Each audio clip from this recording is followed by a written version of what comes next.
Buenas noches, mi nombre es Alejandro Gómez y esta es mi presentación del proyecto final de patología quirúrgica.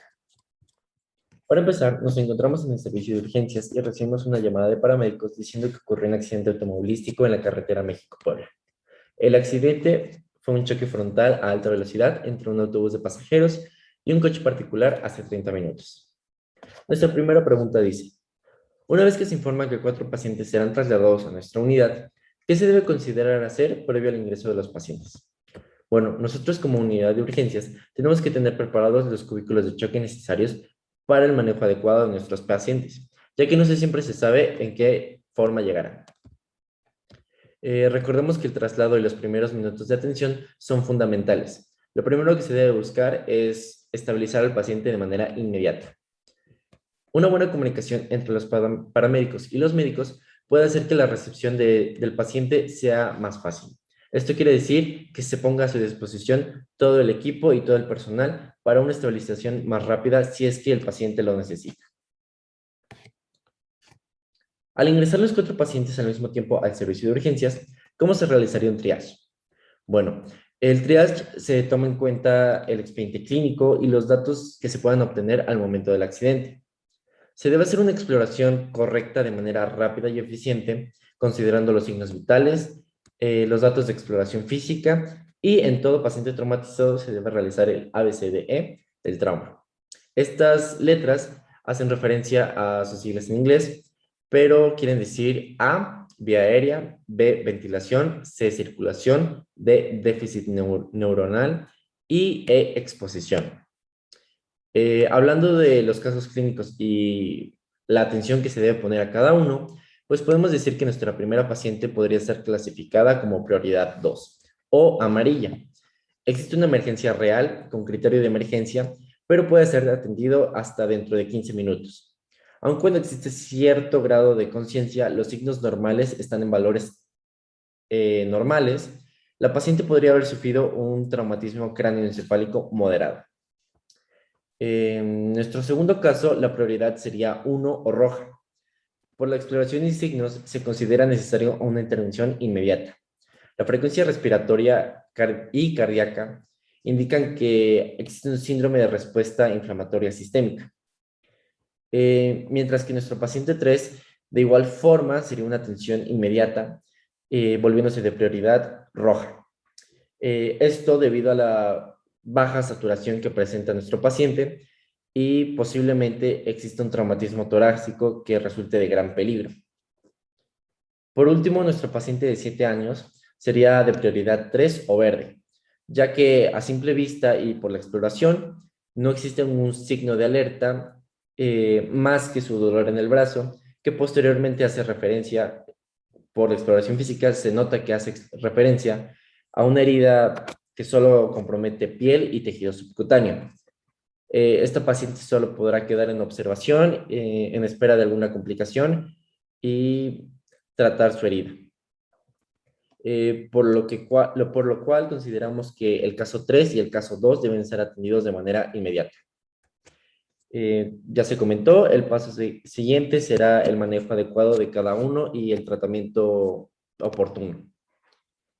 Sí solicitaremos estudios auxiliares. En todo paciente se debe solicitar una biometría hemática, ya que es un examen completo que nos puede indicar las 3 líneas celulares, que sería la eritroide, leucocitaria y la plaquetaria. Nuestro primer caso habla de una paciente femenina de 36 años de edad, la cual fue encontrada fuera de su vehículo. Bueno, se obtuvo una puntuación 9 en la escala de Glasgow y esta se obtiene evaluando el estado de alerta y el estado cognitivo del paciente. Esto último quiere decir la capacidad de obedecer órdenes. Evaluándola, esta nos muestra una alteración de conciencia moderada, debido a que la interpretación de la escala de Glasgow nos dice que un valor de 12 a 9 es una contusión moderada y menor a este sería una contusión severa. No se colocaría ninguna sonda, ya que se pensaría en una sonda nasofaringea, pero esto está contraindicada en un traumatismo cráneoencefálico, ya que existe la sospecha de una fractura de piso medio. Sí se solicitaría un estudio de imagen específico, que sería una tomografía de la cabeza, para comprobar un posible traumatismo. Em, la sospecha diagnóstica sería un traumatismo cráneoencefálico, ya que existe el antecedente de ingresar somnolienta y una escala de Glasgow de 9, además de que fue encontrada fuera del vehículo y esto pudo provocar múltiples contusiones. Además, muestra las pupilas anisocóricas. Esto es un signo de sospecha y puede indicarnos que existe un aumento en la presión intracraneal o incluso una hemorragia intracraneal. El caso número 2 hace mención a un paciente masculino de 56 años de edad que era el conductor del vehículo y no portaba ningún cinturón de seguridad. Intencionalmente se explorarían las zonas donde él muestra dolor, que es la extremidad inferior derecha y el dolor del nivel de la pelvis, pero sobre todo sería hincapié en el dolor del abdomen, ya que al ser el conductor y por el accidente automovilístico pudo haber sufrido un traumatismo abdominal.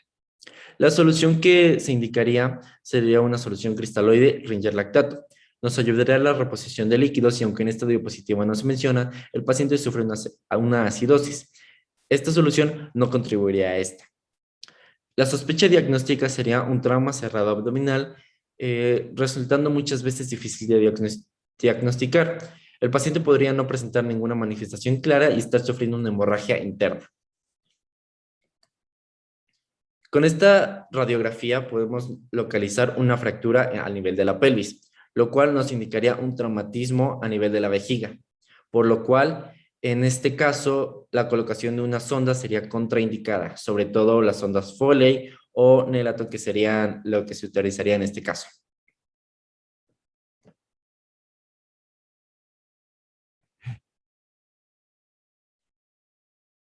La interpretación de la gasometría nos puede indicar que existe un pH por debajo de los valores normales de 7.2, que se presenta una presión parcial de dióxido de carbono aumentada y niveles de bicarbonato disminuidas de 18.4. Por lo cual, nuestro diagnóstico es que nuestro paciente sufre una acidosis mixta, notable en la tensión arterial disminuida y la frecuencia respiratoria aumentada. Esto debido a una falta de oxigenación o tal vez una incapacidad de transportar suficiente oxígeno. Por último, tenemos los valores de la biometría hemática que se realizó, donde podemos observar que los valores de eritrocito, hemoglobina, hematocrito y volumen corpuscular medio se encuentran por debajo del promedio. Esto nos podría indicar que existen problemas hemodinámicos, tal vez por una hemorragia interna, probablemente en la región de la pelvis. Se podría indicar una transfusión de plasma fresco congelado para compensar los niveles del paciente por la posible hemorragia que esté sufriendo. El caso número 3 hace referencia a un paciente masculino de 40 años, el cual era el conductor del tráiler. Refiere dolor en tórax y satura a un nivel muy bajo con un 80%. Se solicitó una radiografía de tórax y podemos observar una cierta radiolucidez en el lóbulo izquierdo. El diagnóstico inicial nos orienta por un traumatismo torácico. Esto debido al dolor que refiere el paciente y la baja saturación que presenta. La sospecha clínica podría ser un neumotórax. Atención, donde sería recomendable la colocación de una sonda endopleural, buscando la expansión completa de los pulmones y volver a un valor de saturación normal que sería por encima de 90. Por último, el caso número 4 hace referencia a un paciente femenino de 7 años de edad, llorando por dolor a nivel de brazo izquierdo. Cuando se realiza posterior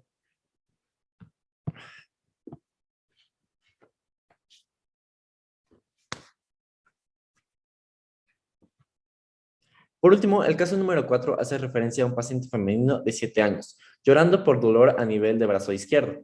Cuando se realiza una exploración secundaria, se percata de la presencia de una herida de 7 centímetros en la cara posterior del brazo izquierdo. Primeramente, la clasificación de la herida sería superficial, ya que solo compromete piel y tejido subcutáneo. Además, sería una herida contaminada, ya que fue provocada por un traumatismo en un tiempo menor a 6 horas. El manejo que se le daría a la herida sería una desinfección con técnicas asépticas, evitando así una posible contaminación por el tiempo que estuvo expuesta a microorganismos en el ambiente. Posteriormente se buscaría una sutura de la herida y podrían ser administrados antibióticos en el caso de que se presente una contaminación de esta. La posibilidad de infección que tiene esta herida es de 10 a 17%. Así concluiríamos la presentación de los casos clínicos, siendo todo por mi parte. Muchas gracias.